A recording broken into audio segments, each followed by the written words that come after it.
Sandalwood cinema ರಂಗಕ್ಕೆ ಯುವ ನಿರ್ಮಾಪಕರೊಬ್ಬರು entry ಕೊಡ್ತಾ ಇದ್ದಾರೆ. ಸಾರಥಿ ಸಿನಿಮಾ ನಿಮಗೆ ಬಹುಶಃ ಎಲ್ರಿಗೂ ಗೊತ್ತು.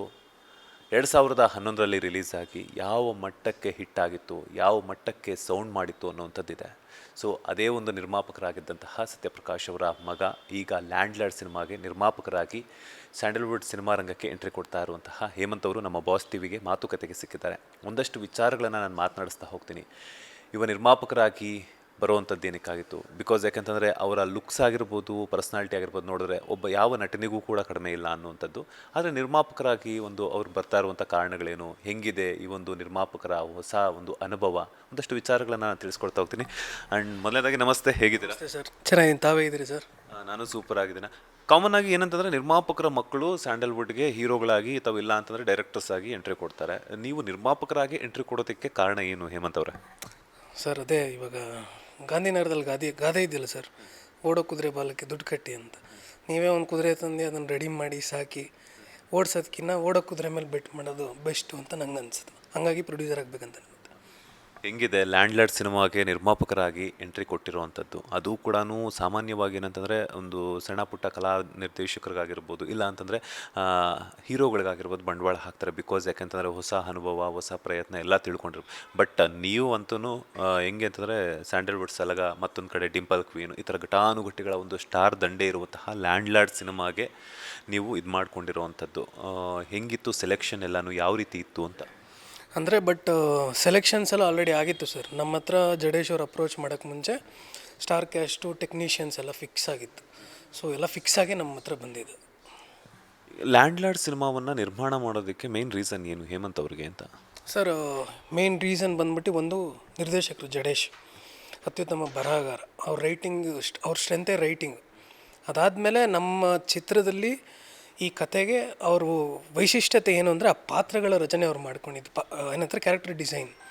ಪ್ರತಿಯೊಬ್ಬ ಆರ್ಟಿಸ್ಟು ನಾವು ಹೇಗೆ 3 ಜನದ್ದು ಟೀಸರ್ ಬಿಟ್ಟಿದ್ದು ನೀವೆಲ್ಲ ನೋಡಿರ್ತೀರ, ನೀವು ಹಿಂದೆಂದೂ ಅವ್ರನ್ನ ಈ ರೀತಿ ನೋಡಿರಲ್ಲ. That is the main reason I wanted to do this movie. ಅದೇ ಕಾರಣ ಸರ್ ಸಿನಿಮಾ ಮಾಡೋಕ್ಕೆ. ಅಂದರೆ ಅವರು ಇಷ್ಟು ದಿವಸ ಅವ್ರ ಅಭಿಮಾನಿಗಳು ನೋಡಿದ್ದಕ್ಕೂ ನಮ್ಮ ಚಿತ್ರದಲ್ಲೂ ನೋಡೋಕ್ಕೂ ತುಂಬ ವ್ಯತ್ಯಾಸ ಇರುತ್ತೆ. ತುಂಬ ಎಕ್ಸೈಟ್ ಮಾಡುತ್ತೆ ಆಡಿಯನ್ಸ್ನ. ಈ ಕತೆ ಕೇಳಿದಾಗ ನಿಮ್ಮ ಮನಸ್ಸಲ್ಲಿ ಯಾವ ರೀತಿಯಂಥ ಥಾಟ್ಸ್ ಹೊಳಿತು ಅಂತ? ಅಂದರೆ ಅದೇ ನಾವು 14 ಇಯರ್ಸ್ ಆಗಿತ್ತು ಪಿಕ್ಚರ್ ಮಾಡಿ. ಸೊ ಕಾದಿದ್ದಕ್ಕೂ ಸಾರ್ಥಕ ಆಯ್ತಪ್ಪ, ಮಾಡೋಣ ಈ ಸಿನಿಮಾ ನಮ್ಮ ಬ್ಯಾನರಲ್ಲಿ ಆಗಬೇಕು ಅಂತ. ಅದಕ್ಕೋಸ್ಕರನೇ ಸಾರಥಿ ಫಿಲಮ್ಸಲ್ಲಿ ಸಾರಥಿ ಫಿಲಮ್ಸ್ ಅಂತ ಬ್ಯಾನರ್ ಮಾಡಿದ್ದು. ಸೊ ಅದರಲ್ಲಿ ಪ್ರೊಡಕ್ಷನ್ ಸ್ಟಾರ್ಟ್ ಮಾಡಿದ್ದು. ಈಗ ಸಾಮಾನ್ಯವಾಗಿ ಏನಂತಂದರೆ ಡೇ ಟು ಡೇ ನಾವು ಅಪ್ಡೇಟ್ ಆಗ್ತಾ ಹೋಗ್ತಾ ಇರ್ತೀವಿ. ಈಗಿನ ಜನ್ರೇಷನ್ ಏನಾದ್ರೂ ಕೂಡ ಸೋಷಿಯಲ್ ಮೀಡಿಯಾ ಜಮಾನ. ಇಮ್ಮಿಡಿಯೇಟಾಗಿ ನಾವು ಮಾಡಿರೋಂಥ ತಪ್ಪುಗಳೆಲ್ಲನೂ ಕೂಡ ಬಂದುಬಿಡುತ್ತೆ. ಸೊ ಕತೆ ಹೇಳಿದಾಗ ನೀವೇನಾದರೂ ಚೇಂಜಸ್ ಮಾಡುವಂಥದ್ದು ಅನ್ನಿಸ್ತಾ, ಇಲ್ಲ ಅಂತಂದರೆ ಇವರು ಜಡೇಶ್ ಹಂಪಿ ಸರ್ ಜೊತೆ ಏನಾದರೂ ಮಾತನಾಡುವಂಥದ್ದು ಅಥವಾ ತಂದೆ ಕಡೆಯಿಂದ ಏನಾದರೂ ಒಂದಷ್ಟು ಇನ್ಪುಟ್ಸನ್ನು ಪಡ್ಕೊಂಡಿದ್ದುಂಟಾ ಅಂತ? ಹೌದು ಸರ್. ಸಿನಿಮಾ ಅಂದ್ರೆ ಕಲೆಕ್ಟಿವ್ ಎಫರ್ಟ್ಸು. ಬರೀ ನಾನು ಅಂದ್ಕೊಂಡಿದ್ದೆ ಮಾಡಬೇಕು, ನಾನು ಹಂಗೆಲ್ಲ ಆಗಲ್ಲ ಸಿನಿಮಾದಲ್ಲಿ. ನಾವು ಕೆಲವೊಂದು ಸರಿ ನಾವು ಇನ್ಪುಟ್ಸ್ ಅವ್ರಿಗೆ ಕೊಟ್ಟಿರ್ತೀವಿ, ಕೆಲವೊಂದು ಸರಿ ನಮ್ಗೆ ಅವರೊಂದಷ್ಟು ಇನ್ಪುಟ್ಸ್ ಕೊಡ್ತಾರೆ. ಸೊ ಹೆಂಗೆ ಅಂದರೆ ಸರ್, ಎಲ್ಲ ಸೇರಿ ಒಂದು ಸಿನಿಮಾ ಒಂದು ಸಕ್ಸಸ್ ಆಗಬೇಕಂದ್ರೆ ಎಲ್ಲರದ್ದು ಎಫರ್ಟು ಇರುತ್ತೆ ಸರ್. ಯಾರೋ ಒಬ್ಬರಿಂದಂತೂ 100% ಸಿನಿಮಾ ಗೆಲ್ಲಕ್ಕೆ ಸಾಧ್ಯನೇ ಇಲ್ಲ. ಸೊ ನಮ್ಮ ಚಿತ್ರದಲ್ಲಿ ಎಲ್ಲರೂ ಕೈ ಜೋಡಿಸಿದ್ರು. ನಿರ್ದೇಶಕರು, ಕ್ಯಾಮ್ರಾಮ್ಯಾನು, ಆರ್ಟ್ ಡೈರೆಕ್ಟ್ರು, ವಿಜಯ್ ಸರು, ರಚಿತಾ ಮೇಡಮು, ರಾಜ್ ಬಿ ಶೆಟ್ಟಿ ಸರು. ಇದರಲ್ಲಿ ನಮ್ಮ ಸಿನಿಮಾದಲ್ಲಿ 2 ಡೈರೆಕ್ಟ್ರುಗಳು ಹೀರೋಸ್ ಇದ್ದಾರೆ. ಸೊ ಅಬ್ವಿಯಸ್ಲಿ ಅವ್ರ ಕಥೆಲಾಗಲಿ, ಸ್ಕ್ರೀನ್ ಪ್ಲೇಲಾಗಲಿ, ಡೈಲಾಗ್ಸಲ್ಲಿ ಅವ್ರದ್ದಾದ ಒಂದು ಇನ್ಪುಟ್ನ ಕೊಡ್ತಾಯಿದ್ರು. ಇನ್ನು ರಚಿತಾ ಮೇಡಮ್ ಆ ಕ್ಯಾರೆಕ್ಟ್ರಿಗೆ ಸೂಪರಾಗಿ ಅವರು ನ್ಯಾಯ ಒದಗಿಸಿದ್ದಾರೆ. ಇನ್ನು ಪ್ರೊಡಕ್ಷನ್ ಕಡೆಯಿಂದ ಏನಂದರೆ ಸರ್, ನಮ್ಮದು ಒಂದೇ ಒಂದು ಮೋಟೋ, ಒಂದು ಕತೆ ನಮ್ಗೆ ಇಷ್ಟ ಆದಮೇಲೆ ಆ ಕತೆಗೆ ಏನೂ ಕೊರತೆ ಆಗದಿರೋ ನಿರ್ಮಾಣ ಮಾಡಬೇಕು ಸರ್. ನಿರ್ಮಾಣ ಮಾಡ್ತೀವಿ ಅಂದ್ಬಿಟ್ಟು ಬೇಡದಿರೋಷ್ಟು ದುಡ್ಡು ಹಾಕ್ಬಾರ್ದು. ಎಷ್ಟು ಬೇಕೋ ಅಷ್ಟು ದುಡ್ಡು ಕೊಡಬೇಕು ಆ ಕತೆಗೆ. So that is smartness of a producer. ಕತೆ ಚೆನ್ನಾಗಿದೆ ಅಂದ್ಬಿಟ್ಟು ಅದ್ರ ಬೆಲೆ 10 ರೂಪಾಯಿ ಇದೆ, ನೀವು 100 ರೂಪಾಯಿ ಹಾಕಕ್ಕೆ ಹೋಗ್ತೀರಾ? ರಿಸ್ಕ್ ತೊಗೊಂಡ್ರೆ 12 ರೂಪಾಯಿ ಹಾಕ್ಬೇಕು ನೀವು. ಸೊ ಅದೊಂದು ಐಡಿಯಾಗೆ ಇರಬೇಕು. ಅದು ನಮ್ಮ ತಂದೆಯಿಂದ ನಾನು ಕಲಿತೆ. ಜಡೇಶ್ ಅವರಿಂದ ಪ್ರೋಗ್ರಾಮ್ ಹೆಂಗೆ ಮಾಡೋದು, ಯಾವ ಆರ್ಟಿಸ್ಟ್ ಡೇಟ್ನ ಮ್ಯಾಚ್ ಮಾಡ್ಕೊಂಡು ಸಿನಿಮಾ ಹೇಗೆ ಬೇಗ ಶೂಟಿಂಗ್ ಮುಗಿಸೋದು ಅದನ್ನು ನೋಡಿದೆ. ನಮ್ಮ ಕ್ಯಾಮ್ರಾಮ್ಯಾನ್ ಅವರಿಂದ ಲೈಟಿಂಗು ಪಟ ಪಟ ಪಟ ಅಂತ ಸ್ವಾಮಿ ಅವರು ವಂಡರ್ಫುಲ್ ಕ್ಯಾಮ್ರಾಮ್ಯಾನು. ಆಮೇಲೆ ಸೆಟ್ ಎಷ್ಟು ರಿಯಲಿಸ್ಟಿಕ್ಕಾಗಿ ಹಾಕಬೇಕು ಅಂತ ನಮ್ಮ ರವಿ ಸರ್ನ ನೋಡಿದೆ. ಸೊ ಎಲ್ಲರಿಂದನೂ ಒಂದೊಂದು ಅನುಭವ ಸಿಕ್ತು ಸರ್. ಅತ್ಯುತ್ತಮ ಅನುಭವ ಮೊದಲನೇ ಚಿತ್ರಕ್ಕೆ ನನಗಂತೂ. ಈಗ ಕತೆ ಏನಿದ್ರೂ ಸೆಲೆಕ್ಷನ್ ಅನ್ನೋದು, ಬಿಕಾಸ್ ಯಾಕಂದರೆ ಸಾರಥಿನೂ ಕೂಡ ಒಂದಷ್ಟು ಭಾಗ ಹಳ್ಳಿ ಬ್ಯಾಕ್ಡ್ರಾಪಲ್ಲೇ ನಡೆಯುವಂಥದ್ದು. ಲ್ಯಾಂಡ್ ಲಾರ್ಡ್ ಆಲ್ಮೋಸ್ಟ್ ನನಗೊಂದಿರೋ ಪ್ರಕಾರ ಈಗ ಟೀಸರ್ ಬಿಟ್ಟಿರೋದಾಗಿರ್ಬೋದು, ಸಾಂಗ್ ಆಗಿರ್ಬೋದು, ಎಲ್ಲ ಹಳ್ಳಿ ಬ್ಯಾಕ್ಡ್ರಾಪಲ್ಲೇ ಬರುವಂಥದ್ದು. ಸೊ ಇದೇನಾದರೂ ನಿಮಗೆ, ನಿಮ್ಮ ಕುಟುಂಬಕ್ಕೆ ಏನಾದರೂ ಸೆಂಟಿಮೆಂಟಾಗಿ ಏನಾದರೂ ವರ್ಕೌಟ್ ಆಗ್ತಾ ಇದೆಯಾ ಅಂತ? ಆಗುತ್ತೆ ಸರ್. ನಮ್ಮದು ಊರುಗಳಿದೆಯಲ್ಲ, ನಮ್ಮ ತಂದೆ ಬಂದಿರೋದು ಊರಿಂದ, ಅದೆಲ್ಲ ಒಂದು ಕಾಕತಾಳೀಯ ಸರ್. ನಾವು ಅಂದ್ಕೊಳಲ್ಲ. ನಾವು ಎಲ್ಲ ಅಂದ್ಕೊಂಡು ಪ್ಲ್ಯಾನ್ ಮಾಡಿದ್ರೂ ಅದು ಒಂದು ಸರಿ ಕೆಲಸ ಆಗಲ್ಲ ಸರ್. ಸೊ ಅದು ತಂತನಾಗಿ ಆಗಬೇಕು. ಆ ಋಣ ನಮ್ಮಲ್ಲಿತ್ತು. ಸೊ ನಮ್ಮ ಮನೆಗೆ ಬಂತು, ನಾವು ಅದನ್ನು ಮಾಡಿ ಮುಗಿಸಿದ್ದೀವಿ ಅಚ್ಚುಕಟ್ಟಾಗಿ ಅನ್ನೋ ಒಂದು ನಂಬಿಕೆ ಅಂತೂ ನನಗೆ 100% ಇದೆ. ಈಗ ಎಕ್ಸ್ಪೀರಿಯನ್ಸ್ಡ್ ನಿರ್ಮಾಪಕರಾದರೆ ಒಂದು ದೊಡ್ಡ ತಾರಾಗಣವನ್ನು ಹ್ಯಾಂಡಲ್ ಮಾಡುವಂಥ ಕೆಪಾಸಿಟಿ ಇರುತ್ತೆ. ಸೊ ದೊಡ್ಡ ದೊಡ್ಡ ಸ್ಟಾರ್ಗಳನ್ನು ನೀವು ಸಿನಿಮಾಗೆ ಸೆಲೆಕ್ಷನ್ ಮಾಡ್ಕೊಂಡಿದ್ದೀರಾ ಅಂತಂದಮೇಲೆ ಸೊ ಅವ್ರನ್ನೆಲ್ಲನೂ ಯಾವ ರೀತಿ ಮಾತಾಡಿಸ್ತಿದ್ರಿ ಸೆಟ್ಟಲ್ಲೆಲ್ಲನೂ? ಬಿಕಾಸ್ ಯಾಕಂತಂದರೆ ಅವ್ರಿಗೂ ಒಂದಷ್ಟು ಎಕ್ಸ್ಪೀರಿಯನ್ಸ್ ಇರುತ್ತೆ. ನಿಮಗೆ ನಿರ್ಮಾಪಕರಾಗಿ ತಂದೆಯಿಂದ ಅಥವಾ ಒಂದಷ್ಟು ನಿರ್ಮಾಪಕರ ಕಡೆಯಿಂದ ಒಂದಷ್ಟು ಇನ್ಪುಟ್ಸ್ ತೊಗೊಂಡ್ರೂ ಕೂಡ ಅಲ್ಲಿ ಸಿಚುವೇಶನ್ಸ್ ಅನ್ನೋದು ಯಾವ ಟೈಮ್ಗೆ ಹೆಂಗೆ ಹೇಳಿ ಬರುತ್ತೆ ಅಂತ ಗೊತ್ತಾಗೋದಿಲ್ಲ. ಸೊ ಯಾವುದೋ ಒಂದು ಡೈರೆಕ್ಟರ್ ವರ್ಷನ್ ಬೇರೆ ಇರುತ್ತೆ, ನಿಮ್ಮ ವರ್ಷನ್ ಬೇರೆ ಇರುತ್ತೆ, ಅಥವಾ ಹೀರೋ ವರ್ಷನ್ ಬೇರೆ ಇರುತ್ತೆ. ಅಂಥ ಟೈಮಲ್ಲಿ ಎಲ್ಲನೂ ಯಾವ ರೀತಿ ಮಾತುಕತೆಯನ್ನು ಹಾಡ್ತಾ ಇದ್ರಿ? ಯಾವ ರೀತಿ ಎಲ್ಲರೂ ಕುತ್ಕೊಂಡು ಮಾತಾಡ್ಕೊಳ್ತಿದ್ರಿ ಹೊಸ ಸಿನಿಮಾವನ್ನು ಒಂದು ಹೊರಗಡೆ ತರಬೇಕು ಅಂದಾಗ? ಸರ್ ಅದು 100% ಎಲ್ಲ ಸೆಟ್ಟಲ್ಲೂ ಎಲ್ಲ ಸಿನಿಮಾ ತಂಡದಲ್ಲೂ ನಡೆಯುತ್ತೆ ಸರ್. ಕೆಲವೊಂದು ಸರಿ ಹೀರೋ ನಮ್ಮ ಮೇಲೆ ಕೋಪ ಮಾಡ್ಕೊತಾರೆ, ನಾವು ಹೀರೋ ಮೇಲೆ ಕೋಪ ಮಾಡ್ಕೊತೀವಿ. ಡೈರೆಕ್ಟ್ರು ನಮ್ಮಿಬ್ಬರ ಮೇಲೆ ಕೋಪ ಮಾಡ್ಕೊತಾರೆ, ನಾವಿಬ್ಬರು ಸೇರಿ ಡೈರೆಕ್ಟ್ರ್ ಮೇಲೆ ಕೋಪ ಮಾಡ್ಕೊತೀವಿ. ಅದೇನಿದ್ರು ಬರೀ ಆ ಕೆಲಸಕ್ಕೋಸ್ಕರ ಹೊಡೆದಾಟ ಸರ್. ಆ ಸಿನಿಮಾ ಬಿಟ್ಟು ಈಚೆ ಯಾವ ವಿಷಯಕ್ಕೂ ನಮಗೆ ಏನು ಪರ್ಸ್ನಲ್ ಇರಲ್ಲ. ಎಲ್ಲರ ಒದ್ದಾಟ ಕಷ್ಟ ಬೀಳ್ತಾ ಇರೋದು ಒಂದೇ ಕಾರಣ, ಸಿನಿಮಾ ಚೆನ್ನಾಗಿ ಬರಬೇಕು ಅಂತ. ಸೊ 100% ಅದರಲ್ಲಿ ಹೀರೋ ಸರ್ರು ನಮಗೆ ಒಂದಷ್ಟು ಸಿಕ್ಕಾಪಟ್ಟೆ ಇನ್ಪುಟ್ಸ್ ಕೊಟ್ಟರು. ಆಮೇಲೆ ಸರ್ ಇಂಪ್ರೂವೈಸ್ ಆಗ್ತಾನೆ ಹೋಯಿತು ಸರ್. ನಾವು ಏನು ಫಸ್ಟ್ ಡೇ ಕತೆ ಕೇಳಿದ್ವಿ, ಅವಾಗ ನಿಮ್ಗೊಂದು ಇಮ್ಯಾಜಿನೇಷನ್ ಬರುತ್ತಲ್ವ, ಇನ್ನು ಹೆಂಗೂ ನೀವು ಇಮ್ಯಾಜಿನ್ ಮಾಡ್ಕೊಳಕ್ಕಾಗಲ್ಲ, ಇದು ಹಿಂಗೆ ಬರ್ಬೋದು ಅಂತ. ಸೊ ಇವರೆಲ್ಲರೂ ಒಟ್ಟು ಎಫರ್ಟಿಂದ 100% ನಾವು ಅಂದ್ಕೊಂಡಿದ್ದಕ್ಕಿಂತ ಚೆನ್ನಾಗಿ ಬಂದಿದೆ ಸರ್. ಸೊ ಅದಕ್ಕೆಲ್ಲ ರೀಸನ್ ಇದೆ. ಇವರು ಏನಂತಾರೆ, ನನ್ನ ಫಸ್ಟ್ ನ್ಯೂ ಕಮರ್ ನಾನು, ನನಗೆ ಒಂದಷ್ಟು ವಿಷಯಗಳು ಹೇಳ್ಕೊಡ್ತಾಯಿದ್ರು. ನೀನು ಎಲ್ಲಿ ದುಡ್ಡು ಇಳಿಸ್ಬೇಕು, ಸಿನ್ಸ್ ಅವರು ಕೂಡ ಒಬ್ಬ ನಿರ್ಮಾಪಕರು, ರಾಜ್ಬಿ ಶೆಟ್ಟಿ ಅವರು ಕೂಡ ಒಬ್ಬರು ನಿರ್ಮಾಪಕರು. ನೋಡಿ ಇಲ್ಲಿ ವೇಸ್ಟ್ ಆಗುತ್ತೆ, ಇಲ್ಲಿ ಲೂಪ್ ಹೋಲ್ಗಳು ಹೋಗುತ್ತೆ ಅಂತ. ಒಬ್ಬರು ಹೀರೋ ಆಗಿ ಅವ್ರು ಹೇಳೋ ಅವಶ್ಯಕತೆ ಇಲ್ಲ. ಅವ್ರು ಬರ್ಬೋದು, ಶೂಟಿಂಗ್ ಆ್ಯಕ್ಟ್ ಮಾಡಿಬಿಟ್ಟು ಕೆರವನಲ್ಲಿ ಕೂತ್ಕೊಬೋದು. ಅವ್ರು ಕೆರವನಲ್ಲಿ ಕೂತ್ಕೊತಾನೆ ಇರಲ್ಲ, ಎಲ್ಲರ ಜೊತೆ ಅಲ್ಲೇ ಕೂತ್ಕೊಂಡು ಅವ್ರ ಸೆಟ್ಟಲ್ಲಿ ನನ್ನ ಪಕ್ಕದಲ್ಲಿ ಕೂತ್ಕೊಂಡು ಮಾತಾಡ್ಸ್ಕೊಂಡು ಇವತ್ತೇನಿತ್ತು, ಏನು ಪ್ಲ್ಯಾನು, ಏನೇನು ಎಷ್ಟು ಜನ ಬಂದರು ಲಿಸ್ಟ್ ತೊಗೊಂಡ, ಏನೇನು ಎಕ್ವಿಪ್ಮೆಂಟ್ಸ್ ಬಂದ ಲಿಸ್ಟ್ ತೊಗೊಂಡ ಅಂತ ಹೇಳ್ಕೊಡೋರು ನನಗೆ. ಇದೊಂಥರ ನನಗೆ ಕಲಿಕೆ ಥರನೇ ಆಗೋಯ್ತು ಸರ್. ಇನ್ನು ಮಿಕ್ಕಿದ ಹ್ಯಾಂಡ್ಲ್ ಮಾಡೋಕ್ಕೆ ನಮ್ಮ ತಂದೆ ಇದ್ದರು. ಸೊ ನನಗದೊಂಥರ ಬ್ಯಾಕ್ ಬೋನ್ ಥರ ಹಿಂದೆ ಇದ್ದರು. ನಾನು ಕ್ರಿಯೇಟಿವ್ ಆಸ್ಪೆಕ್ಟ್ ನೋಡ್ಕೊತಾ ಇದ್ದರೆ ಅವ್ರು ಫೀಲ್ಡ್ ವರ್ಕ್ ಏನೇನು ಬೇಕಾದ್ರೆ ನಮ್ಮ ತಂದೆ ನೋಡ್ಕೊತಾ ಇದ್ರು. ಎಸ್, ಸೋಷಿಯಲ್ ಮೀಡಿಯಾದಲ್ಲಿ ಸಾಕಷ್ಟು ಸದ್ದು ಮಾಡ್ತಿರುವಂಥದ್ದು ನಿಂಗವ ನಿಂಗವ ಸಾಂಗ್. ಸೊ ಈ ಸಾಂಗ್ ಬಗ್ಗೆ ಹೇಳೋದಾದರೆ ನೀವು ಕೇಳಿದಾಗ ಹೆಂಗೆ ಅನ್ನಿಸ್ತು ನಿಮಗೆ? ಯಾಕೆಂತಂದರೆ ನಮ್ಗಳಿಗೆಲ್ಲನೂ ಕೂಡ ಮೊನ್ನೆ ರಿಲೀಸ್ ಆದಾಗೆಲ್ಲ ಹೇಳಿದ್ರು, ಡೈರೆಕ್ಟರ್ ಆಗಿರ್ಬೋದು ಅಥವಾ ರಚಿತಾರಾಮ್ ಮೇಡಮ್ ಆಗಿರ್ಬೋದು ಅಥವಾ ನಮ್ಮ ದುನಿಯಾ ವಿಜಯ್ ಸರ್ ಆಗಿರ್ಬೋದು, ಎಲ್ಲರೂ ಕೂಡ. ನಿಮಗೆ ಹೆಂಗೆ ಇತ್ತು ಇದು ನಿಂಗವ ನಿಂಗವ ಅಂತಂದಾಗ? ಯಾವ ಥರ ಥಾಟ್ ಬಂತು ನಿಮ್ಮ ಮನಸ್ಸಲ್ಲಿ, ಏನು ಹೊಳಿತು ಅಂತ? ಅಂದರೆ ತುಂಬ ಖುಷಿ ಆಯ್ತು ಸರ್. ನಿಮಗೆ ನಾನು ಅವತ್ತೇ ಕೇಳಿದ್ದು. ನಮ್ಮ ಡೈರೆಕ್ಟ್ರು ಮುಂಚೆ ಏನೋ ನಮ್ಗೆ ಕಳಿಸಲ್ಲ. ಅಂದರೆ ಅವರು ಅಷ್ಟು ರೀವರ್ಕ್ ಮಾಡಿಸ್ತಾನೆ ಇರ್ತಾರೆ ಸರ್. ನಾವೇನವತ್ತು ನಾವು ಸಾಂಗ್ ಲಾಂಚ್ ಮಾಡಿದ್ವಿ, ಅದ್ರ ಬೆಳಗ್ಗೆ 4 ಗಂಟೆಗೆ ರೆಕಾರ್ಡಿಂಗ್ ಮಾಡಿದ್ದು. ವಿಜಯ್ ಪ್ರಕಾಶ್ ಸರು, ಅನನ್ಯ ಭಟ್ ಮೇಡಮ್ ಎಲ್ಲ. ಸೊ ಆ ಥರ ನಮ್ಮ ಡೈರೆಕ್ಟ್ರ್ ಕೆಲಸ ಮಾಡೋದು. ಕೆಲಸದಲ್ಲ ಮನುಷ್ಯ ರಾಕ್ಷಸ. ನಾನು ಇವತ್ತಿನವರೆಗೂ ನೋಡಿಲ್ಲ ಬಿಡಿ ಸರ್. ನಮ್ಮ ಸಿನಿಮಾದಲ್ಲಿ ಆಲ್ಮೋಸ್ಟ್ ಒಂದು 90 ಡೇಸ್ ಶೂಟ್ ಮಾಡಿದ್ದೀವಿ. ಒಂದು 50 ದಿವಸ ಡಬಲ್ ಕಾಲ್ ಶೀಟೇ ಮಾಡಿರೋದು. ಹೇಗೆ ಅಂದರೆ ಇವತ್ತು ಶೂಟಿಂಗ್ ಬರ್ತಾರೆ, ಮಧ್ಯರಾತ್ರಿ 2 ಗಂಟೆ 3 ಗಂಟೆ, ತಿರ್ಗಿ 7 ಗಂಟೆಗೆ ಸೆಟ್ಟಿಗೆ ಬರಬೇಕು. ಈ ಥರ ಆಲ್ಮೋಸ್ಟ್ ಒಂದು 15 ದಿವಸ ಶೂಟ್ ಮಾಡಿದ್ದಾರೆ. ಸೊ ತುಂಬ ಎಕ್ಸೈಟ್ ಆಯಿತು ಸರ್. ನಮಗೆ ಹಾಡು ಟ್ಯೂನ್ ಕೇಳಿರ್ತೀವಿ ನಾವು ಅಷ್ಟೇ, ಬಟ್ ಆ ಟ್ಯೂನ್ ಕೇಳಿದಾಗ ನಮ್ಗೆ ಅನಿಸಿರುತ್ತೆ ವಿ ಪಿ ಸರ್ ಹಾಡಿದ್ರೆ ಚೆನ್ನಾಗಿರುತ್ತೆ. ಆ್ಯಸ್ ಅ ಫ್ಯಾನ್ ಬಾಯ್ ನಾವು ಹಂಗೆ ಇರ್ತೀವಿ. ಬಟ್ ಆ ವಾಯ್ಸ್ ಎಲ್ಲ ಕೇಳಿಸಿದ್ಮೇಲೆ ಖುಷಿ ಆಯಿತು. ಮತ್ತು ನಾವು ಪಿಕ್ಚರೈಸೇಷನ್ ಮಾಡಿರೋದು, ಶೂಟ್ ಮಾಡಿದ್ದು ತುಂಬ ಚೆನ್ನಾಗಿತ್ತು ಸರ್. ನನಗೆ ಆಡಿಯನ್ಸ್ಗೆ ಇಷ್ಟ ಆದರೆ ನಾವು ಸ್ಯಾಟಿಸ್ಫೈ ಆಗ್ತೀವಿ ಅಷ್ಟೇ. ಓಕೆ, ಈಗ ದರ್ಶನ್ ಸರ್ ಅವರು ಆ್ಯಕ್ಟ್ ಮಾಡಿದಂಥ ಸಾರಥಿ ಸಿನಿಮಾ, ಬಿಕಾಸ್ ಯಾಕಂದ್ರೆ ತಂದೆಯವರು ಆಲ್ರೆಡಿ ಅವ್ರಿಗೆ ನಿರ್ಮಾಣವನ್ನು ಮಾಡಿ ಗೆದ್ದಿರೋವಂಥದ್ದು. ಮುಂದಿನ ದಿನಗಳಲ್ಲಿ ನೀವು ಅವರಿಗೆ ಬಂಡವಾಳ ಹಾಕುವಂಥ ಯೋಜನೆಗಳೇನಾದರೂ ಇದೆಯಾ ಅಂತ? ಸರ್ ಖಂಡಿತವಾಗ್ಲೂ ಸರ್. ನನ್ನ ಆಸೆ ಏನು ಅಂದರೆ, ನಾನು ಚಿಕ್ಕ ವಯಸ್ಸಿಂದ ಸಿನಿಮಾಗಳ್ನ ಜಾಸ್ತಿ ನೋಡ್ಕೊಂಬಂದಿರೋ ನಾನು ಎಲ್ಲ ನಟರಿಗೂ ಸಿನಿಮಾ ಮಾಡಬೇಕು ಅನ್ನೋ ಆಸೆ ಇದ್ದೇ ಇರುತ್ತೆ ಸರ್. ಅದರಲ್ಲಿ ನಮ್ಮ ಕನ್ನಡ ಚಿತ್ರರಂಗದ ಎಲ್ಲ ಸ್ಟಾರ್ಸ್ ಜೊತೆ ಸಿನಿಮಾ ಮಾಡಬೇಕು ಅನ್ನೋ ಆಸೆ 100% ಇದೆ ಸರ್. ಮಾಡ್ತೀವಿ. ಅದಕ್ಕೆಲ್ಲ ಅದೇ ಸರ್, ಕಾಲ ಕೊಡು ಬರಬೇಕಷ್ಟೆ. ನಾವೇ ಮಾಡ್ತೀವಿ ಅಂತ ಹೋದರೆ ಕೆಲವೊಂದು ಸರಿ ಕೆಲಸಗಳಾಗಲ್ಲ. ಆಗೋ ಟೈಮ್ಗೆ ಏನಾಗಬೇಕು ಅದು ಹಾಗೇ ಆಗುತ್ತೆ. ಈಗ ರಿಲೀಸ್ ಡೇಟ್ಸ್ ಎಲ್ಲನೂ ಕೂಡ ಅಂತ ರಿಲೀಸ್ ಆಗಿರ್ಬೋದು, ಡಿಸ್ಟ್ರಿಬ್ಯೂಷನ್ ಜವಾಬ್ದಾರಿ ಆಗಿರ್ಬೋದು, ಅದ್ರ ಜೊತೆಗೆ ಕನ್ನಡದಲ್ಲಿ ಮಾತ್ರ ರಿಲೀಸ್ ಆಗ್ತಿದೆಯಾ? ಈಗೇನಿದ್ರು ಪ್ಯಾನ್ ಇಂಡಿಯಾ ಜಮಾನ್ ಆಗಿರೋದ್ರಿಂದ ಮುಂದಿನ ದಿನಗಳಲ್ಲಿ ಫಸ್ಟ್ ಕನ್ನಡದಲ್ಲಿ ರಿಲೀಸ್ ಮಾಡಿ ಅದಾದ ನಂತರ ಪರಭಾಷೆಗಳಲ್ಲಿ ರಿಲೀಸ್ ಮಾಡುವಂಥ ಪ್ಲಾನ್ಸ್ ಏನಾದರೂ ಇದೆಯಾ? ರಿಲೀಸ್ ಒಂದು ಜವಾಬ್ದಾರಿ ಹೆಂಗಿದೆ ಅಂತ? ಸರ್ ನಾವು ಇದನ್ನು ಕನ್ನಡ ಸಿನಿಮಾ ಅಂತಲೇ ಶುರು ಮಾಡಿದ್ದು, ಕನ್ನಡ ಸಿನಿಮಾ ಅಂತಲೇ ನಿರ್ಮಾಣ ಮಾಡಿದ್ದು, ಕನ್ನಡ ಸಿನಿಮಾ ಅಂತಲೇ ರಿಲೀಸ್ ಮಾಡೋದು ಸರ್. ಇಲ್ಲಿ ಜನಕ್ಕೆ ಇಷ್ಟ ಆದರೆ ನಾವು ಬೇರೆ ಕಡೆ ತೊಗೊಂಡೋಗ್ತೀವಿ ಸರ್.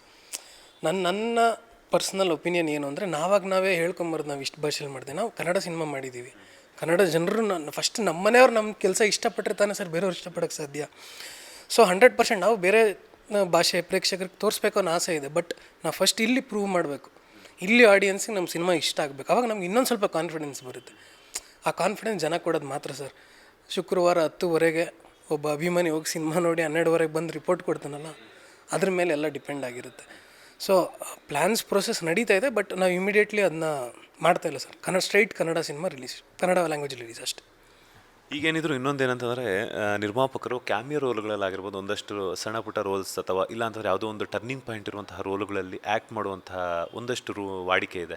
ಸೊ ನೀವೇನಾದರೂ ಆ ಥರ ಯಾವುದಾದ್ರು ಒಂದಷ್ಟು ಜಲಕ್ಕಲ್ಲಿ ಕಾಣಿಸ್ಕೋಬಹುದಾ ಲ್ಯಾಂಡ್ ಲಾರ್ಡಲ್ಲಿ ಅಂತ? ಇಲ್ಲ ಸರ್, ನಮ್ಮ ತಂದೆ ಮಾಡಿದ್ದಾರೆ. ಅವರು ಚಿಕ್ಕ ವಯಸ್ಸಿನ ನಾಟಕದ ಹುಚ್ಚು, ನಾಟಕ ಆಡ್ತಾಯಿದ್ರು ಹಳ್ಳಿಲೆಲ್ಲ. ಸಾರಥಿಯಲ್ಲಿ ಕೂಡ ಮಾಡಿದರು ಒಂದು ರೋಲು, ಇದರಲ್ಲೂ ಮಾಡಿದ್ದಾರೆ. ನಮಗೆ ಇಂಟ್ರೆಸ್ಟ್ ಇಲ್ಲ, ಅವ್ರು ಮಾಡಿದ್ದಾರೆ. ಈಗ OTT ರೈಟ್ಸ್ ಆಗಿರ್ಬೋದು, ಅದ್ರ ಜೊತೆಗೆ TV ರೈಟ್ಸ್ ಅನ್ನುವಂಥದ್ದು ಸಾಕಷ್ಟು ಚರ್ಚೆಯಲ್ಲಿರುವಂತಹ ವಿಚಾರ. ಯಾಕಂತಂದರೆ ಒಬ್ಬ ನಿರ್ಮಾಪಕರಾಗಿ ನಾವು ಬಂಡವಾಳವನ್ನು ಹಾಕ್ತಿದ್ದೀವಿ ಅಂತಂದಾಗ ಅದರ ಲಾಭಾಂಶವನ್ನು ನಾವು ಎಕ್ಸ್ಪೆಕ್ಟ್ ಮಾಡಬೇಕು. ಇವಾಗ ಎಲ್ಲೋ ಒಂದು ಕಡೆ ಬಡ್ಡಿ ತೊಗೊಂಬಂದು ಹಾಕಿರ್ತಾರೆ, ಇಲ್ಲಾಂತಂದರೆ ಸಾಲ ಸೋಲ ಮಾಡಿ ಹಾಕಿರ್ತಾರೆ. ಸಿನಿಮಾದ ಮೇಲಿರುವಂತಹ ಡ್ರೀಮ್ ಆಗಿರ್ಬೋದು, ಅದರ ಹುಚ್ಚು ಪ್ರೀತಿ ಆಗಿರ್ಬೋದು, ಸಿನಿಮಾವನ್ನು ಮಾಡಲೇಬೇಕು ಅನ್ನುವಂಥ ನಿರ್ಧಾರವನ್ನು ಇಟ್ಕೊಂಡು ಒಂದು ಗಟ್ಟಿಗಿತ್ತಿಯಾಗಿ ಅಥವಾ ಒಂದು ಗಟ್ಟಿ ವ್ಯಕ್ತಿಯಾಗಿ ನಾವು ಹೋರಾಡಬೇಕಾಗುತ್ತೆ.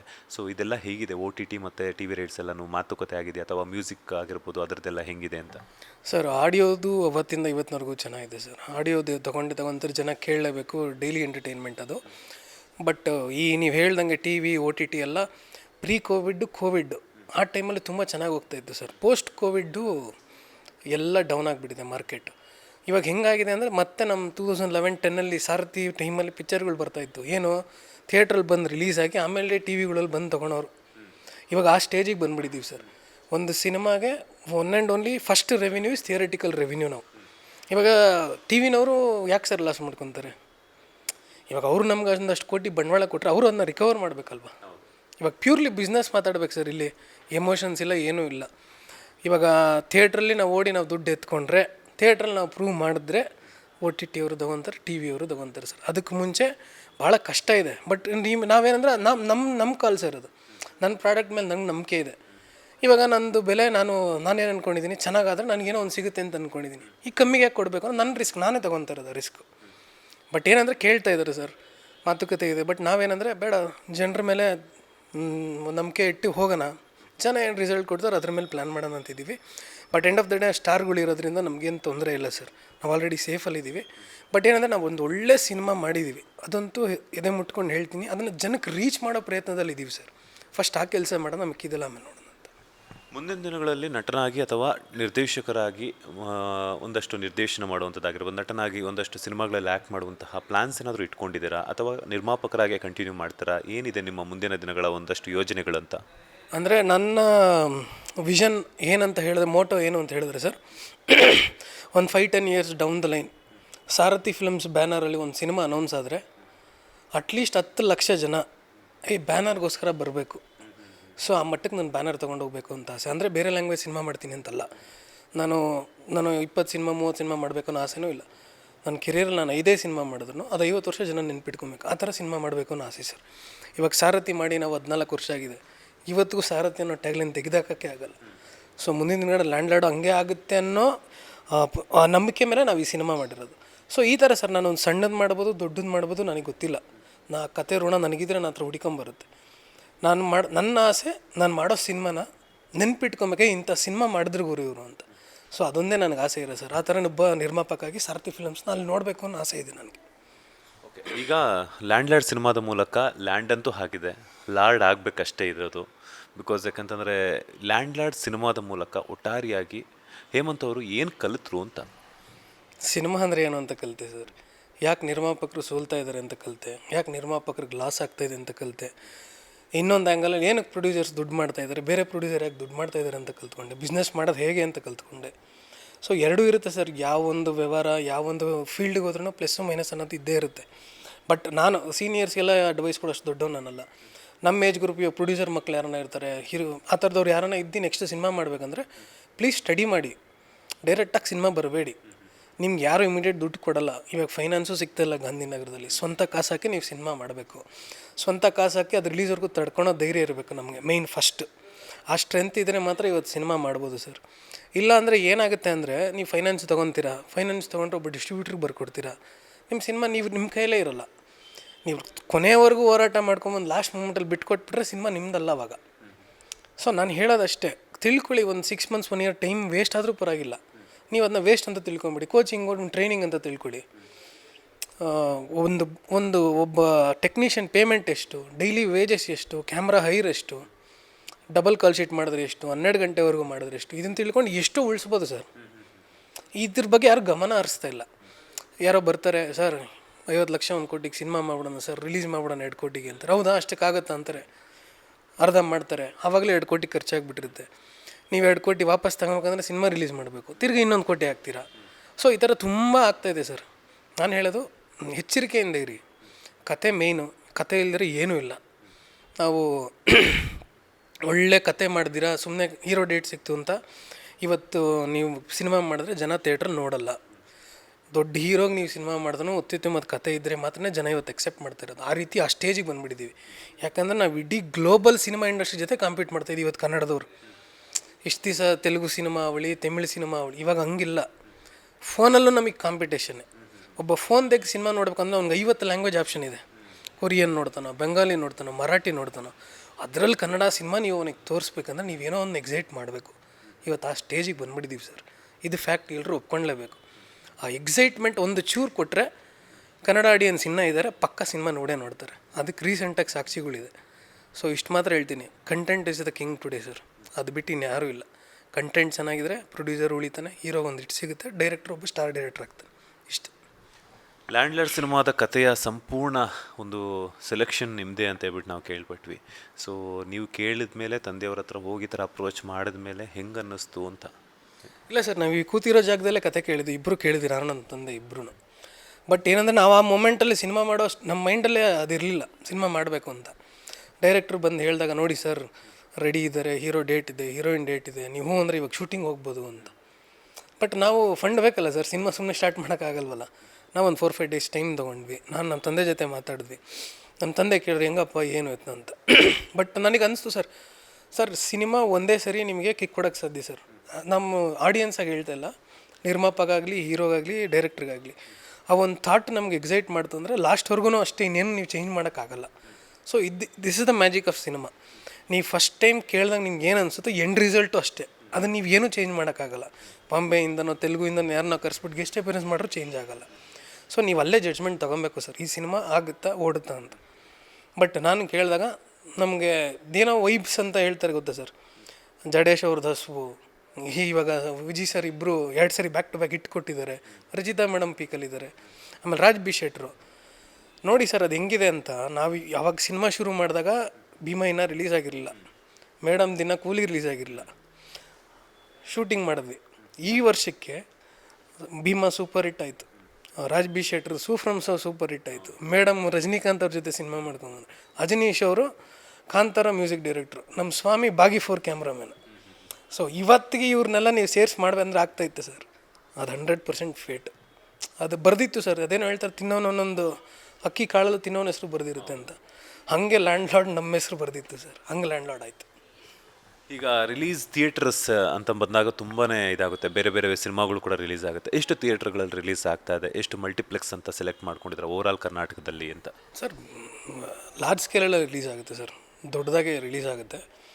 ಬಟ್ ಹೀರೋ ಸರ್ ನನಗೇನು ಅಡ್ವೈಸ್ ಮಾಡಿದ್ದಾರೆ ಅಂದರೆ, ಸ್ವಲ್ಪ ಟೈಟಾಗಿ ರಿಲೀಸ್ ಮಾಡು, ಆಮೇಲೆ ಬೇಕಾದ್ರೆ ಆ್ಯಡ್ ಮಾಡ್ಕೊತ ಹೋಗೋಣ ಥಿಯೇಟರ್ಸ್ನ ಅಂತ ಹೇಳಿದ್ದಾರೆ. ಸೊ ಅದೊಂದು ಅಡ್ವೈಸ್ ತೊಗೊಂಡಿದ್ದೀನಿ. ನಮ್ಮ ತಂದೆ ಜೊತೆನೂ ಮಾತಾಡ್ಕೊಂಡು ರಿಲೀಸ್ ಟೈಮ್ ಪ್ಲ್ಯಾನ್ ಮಾಡ್ತೀವಿ ಸರ್. ಬಟ್ ಬಿಗ್ಗೆಸ್ಟ್ ರಿಲೀಸೇ ಮಾಡ್ತೀವಿ, ಸಿನ್ಸ್ ಕಾಂಪಿಟೇಷನ್ ಇಲ್ಲ, ಒಂದೇ ಸಿನಿಮಾ ಬರ್ತಾ ಇರೋದು ಅವತ್ತು. ಸೊ ಹಿಂದೆ ಮುಂದೆನೂ ನಮ್ಗೆ ಸಿನಿಮಾಗಳಿಲ್ಲ, ಹಾಗಾಗಿ ನಾವು ಚೆನ್ನಾಗೇ ಪ್ಲ್ಯಾನ್ ಮಾಡ್ತೀವಿ ಸರ್ ರಿಲೀಸ್ ಮಾಡೋಕ್ಕೆ. ನಾವು ಮಾಡಲ್ಲ ಅಂತ ಥಿಯೇಟ್ರ್ನವ್ರು ಬಿಡಲ್ಲ. ಆಮೇಲೆ ಈಗ ಜನವರಿ 2026 ಹೊಸ ವರ್ಷದಲ್ಲಿ ಹೊಸತನವನ್ನು ಹೊತ್ತು ಲ್ಯಾಂಡ್ಲಾರ್ಡ್ ಸಿನಿಮಾ ರಿಲೀಸ್ ಆಗ್ತಾ ಇದೆ. ಯಾವ ಡೇಟಿಗೆ ಬರ್ತಾ ಇದೆ, ಹಾಗೆಯೇ ಕನ್ನಡ ಸಿನಿ ಪ್ರೇಕ್ಷಕರಿಗೆ ಯುವ ನಿರ್ಮಾಪಕರಾಗಿ ಏನು ಹೇಳ್ತೀರಾ ಅಂತ? ಅಯ್ಯೋ, ಇದೇ ಜನವರಿ 23, 2026 ಲ್ಯಾಂಡ್ ಲಾರ್ಡ್ ಚಿತ್ರ ವಿಶ್ವದಾದ್ಯಂತ ರಿಲೀಸ್ ಆಗ್ತಾಯಿದೆ, ಕನ್ನಡ ಭಾಷೆಯಲ್ಲಿ ರಿಲೀಸ್ ಆಗ್ತಾಯಿದೆ. ನಾನು ಕನ್ನಡಿಗನಾಗಿ ಕನ್ನಡ ಪ್ರೇಕ್ಷಕರಿಗೆ ಮತ್ತು ಎಲ್ಲ ಸಿನಿ ಅಭಿಮಾನಿಗಳಿಗೆ, ಚಿತ್ರ ಅಭಿಮಾನಿಗಳು ನಾನು ಹೇಳೋದಿಷ್ಟೇ, ನೀವು 200 ರೂಪಾಯಿ ಕೊಟ್ಟು ಏನು ನನ್ನ ಸಿನಿಮಾ ನೋಡೋಕ್ಕೆ ಬರ್ತೀರಾ, 250 ರೂಪಾಯಿ ಅಷ್ಟು ಅನುಭವನ ನೀವು ವಾಪಸ್ ತೊಗೊಂಡು ಹೋಗ್ತೀರಿ. ಇದಕ್ಕೆ ನಮ್ಗೆ ಗ್ಯಾರಂಟಿ ಕೊಡ್ತೀನಿ. Thank you so much. ಸಾಕಷ್ಟು ವಿಚಾರಗಳನ್ನು ಹಂಚ್ಕೊಂಡ್ರಿ. ಸ್ಯಾಂಡಲ್ವುಡ್ ಸಿನಿಮಾ ರಂಗದಲ್ಲಿ ಯಾವ ರೀತಿಯ ನಿರ್ಮಾಪಕರು ಲಾಸಲ್ಲಿದ್ದಾರೆ, ಯಾವ ರೀತಿ ಎಚ್ಚರಿಕೆಯನ್ನು ವಹಿಸಬೇಕು ಅನ್ನೋಂತಹ ಒಂದಷ್ಟು ವಿಚಾರಗಳನ್ನು ತಿಳ್ಕೊಂಡು ನೀವು ಸ್ಯಾಂಡಲ್ವುಡ್ ಸಿನಿಮಾ ರಂಗಕ್ಕೆ ಎಂಟ್ರಿ ಕೊಟ್ಟಿರೋದು ಸಾಕಷ್ಟು ಖುಷಿಯ ವಿಚಾರ. ಲ್ಯಾಂಡ್ ಒಂದು ದಂತಕಥೆಯಾಗಲಿ, ಮತ್ತಷ್ಟು ಸಿನಿಮಾಗಳು ನಿಮ್ಮ ಸಾರಥಿ ಫಿಲ್ಮ್ ಬ್ಯಾನರ್ ಅಡಿಯಲ್ಲಿ ಬರಲಿ, ಒಳ್ಳೆಯದಾಗಲಿ, ಸಕ್ಸಸ್ಫುಲ್ ನಿರ್ಮಾಪಕರಾಗಿ ಬಡ್ತಿ ಬರಲಿ. All the best. Thank you very much sir, thank you. ಇದಾಗಿತ್ತು ಲ್ಯಾಂಡ್ಲೈಡ್ ಸಿನಿಮಾದ ಯುವ ನಿರ್ಮಾಪಕರಾಗಿರುವಂತಹ ಹೇಮಂತ್ ಅವರ ಮಾತು. ಕ್ಯಾಮ್ರಾ ಪರ್ಸನ್ ದಿನೇಶ್ ಜೊತೆ Manjunath Srinivas, boss TV Kannada, Bengaluru. Latest ಹಾಗೂ ಇಂಟ್ರೆಸ್ಟಿಂಗ್ ಸುದ್ದಿಗಳಿಗಾಗಿ ಬಾಸ್ ಟಿವಿ ಕನ್ನಡ ಚಾನೆಲ್ನ ಸಬ್ಸ್ಕ್ರೈಬ್ ಮಾಡಿ. ಹಾಗೆಯೇ ಬೆಲ್ ಐಕಾನ್ ಪ್ರೆಸ್ ಮಾಡಿ. ಇದರ ಜೊತೆಗೆ ಫೇಸ್ಬುಕ್, ಇನ್ಸ್ಟಾಗ್ರಾಮ್, ಎಕ್ಸ್ನಲ್ಲೂ ಮಿಸ್ ಮಾಡದೆ ಫಾಲೋ ಮಾಡಿ.